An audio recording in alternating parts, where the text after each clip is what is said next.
Hello and welcome to the video for the fourth session of Christian theology in encounter with other faiths. This session is all about beginning to explore the Hindu worldview and religion, and this video introduces us to some of the key ideas and issues within that worldview. So the thing we need to pay attention to is that Hinduism, and I'll come to that term in a moment, has a different understanding of reality from the worldview that we have in the West. If this wooden disc is reality, and stretch your mind for a moment and imagine that it is. If this disc is reality, remember that it has two sides. On one side, the idea of oneness, the idea that all things are one. There is a unity to all things. They are bound together and inseparable. So the first side, reality, has a oneness about it. But reality has another side. The same reality, but seen from another viewpoint, reality is defined by manyness, many lines on the other side. And oneness and manyness must be held in tension in a number of ways. If we collapse them too quickly and only focus on one and not the other, if we choose to emphasize one side and disregard the other, we miss a crucial aspect of how reality is.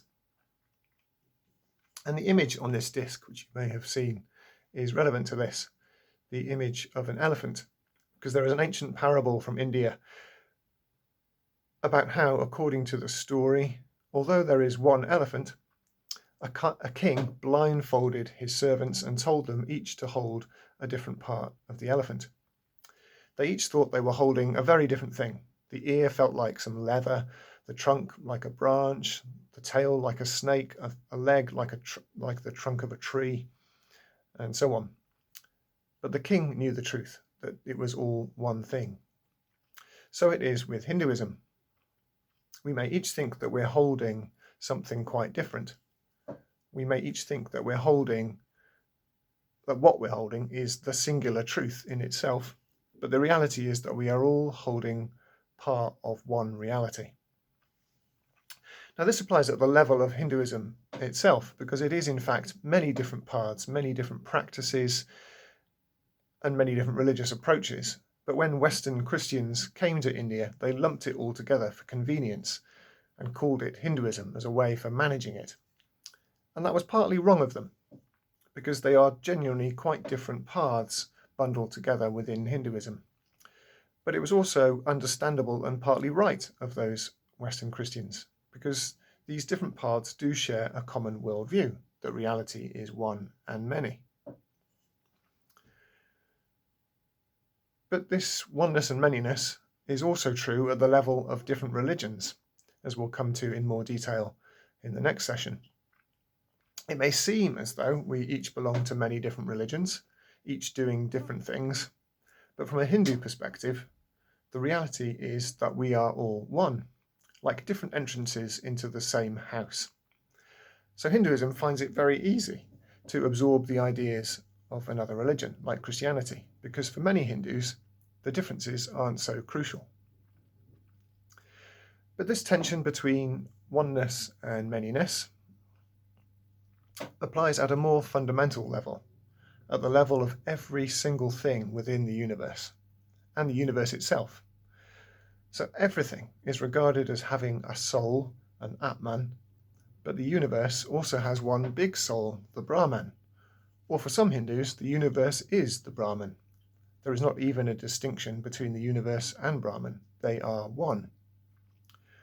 But for most Hindus, there is this transcendent reality, the God, the divinity, which is Brahman, and all our individual Atmans are part of the one God. But it's not just that people have Atmans. Animals have Atmans, trees and other plants. In fact, all objects have Atmans. So we see all this manyness, we see it as many, all these different things. But the reality is, seen from another viewpoint, that they are all one. Many Atmans are one Brahman. It also applies through time. There is this universe, but there have been other ones before it, and there will be other ones in the future. Many universes, many Atmans, but one Brahman. So what is the point of Hinduism then? It is to realize our oneness, to know ourselves, to be part of the Brahman, united with Brahman, inseparable from Brahman. Brahman and I are one. Brahman and you are one. I and you are one in Brahman. So what stops us from knowing this? If it's always the case, and if we know that that's what it is we should know, then why is it that we don't know it in every moment of our lives?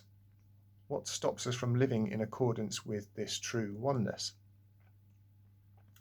Well, two things make it difficult. First, our Atmans are not static.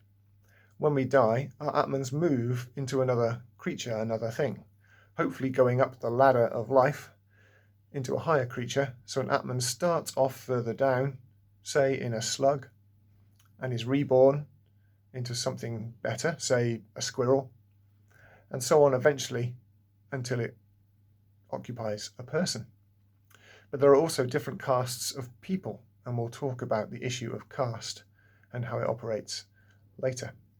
But at this stage, I'm just emphasizing that the Atman is restless. It lives in one body, and then it moves into another. It moves from form to form. And this never-ending cycle of birth, death, rebirth is called samsara. And it is a burden for us, like being trapped in a never-ending wheel. And this wheel distracts us from the truth of reality, that our oneness with all things is how things are meant to be. It distracts us because it means we are preoccupied with our own Atman, its own destiny, what its life will be like next, rather than losing ourselves into the greater truth, our unity with all things.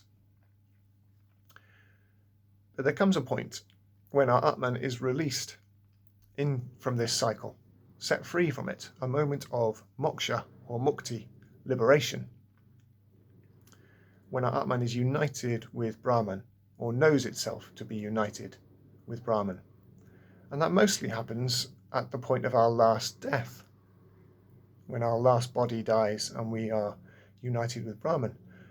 But some individuals manage that point of unity. They manage to know themselves into union with Brahman, even within their own earthly life. People who manage this are called Jivan Mukta, liberated individuals, those who live with a heightened awareness of the oneness of all things. And for instance, that is how many Hindus see Jesus, as a Jivan Mukta, a heightened, a liberated individual living in union with Brahman. But this process of samsara affects not only individuals, each little Atman, but the whole universe. As I said, because the universe itself is born, it dies, and it will be reborn. So there can be many universes. So samsara detracts from our union with Brahman. It keeps us focused on our Atman. But there is another problem called maya, which means illusion.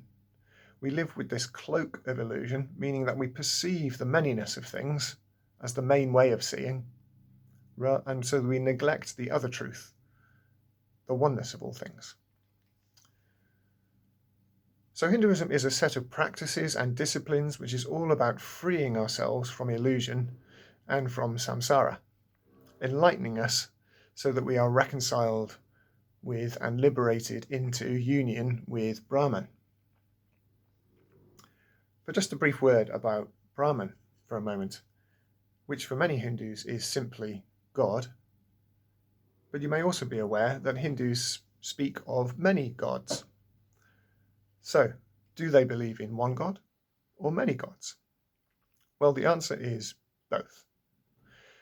Different Hindus will explain this slightly differently. For some, they will simply not worry that it all sounds polytheistic to Christian ears. It all sounds like they believe in many gods, each different in themselves, because some families, some villages, or tribes are devoted to one God rather than another. Or some people turn to one God at certain points of their lives to deal with a particular challenge, and then they turn to another God to deal with another challenge.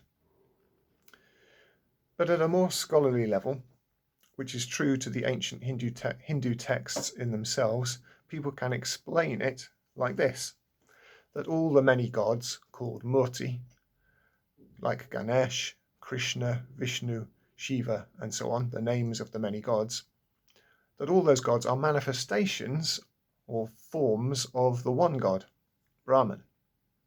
They are just like faces of the one God, or facets or features of the one God, each with a different skill, a different insight into God to help us face a particular challenge, but really they are all one God.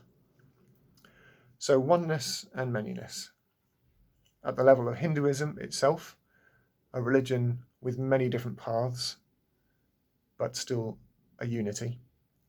At the level of different religions in themselves, many religions, but one overall truth. And at the level of the gods, many gods, but one God.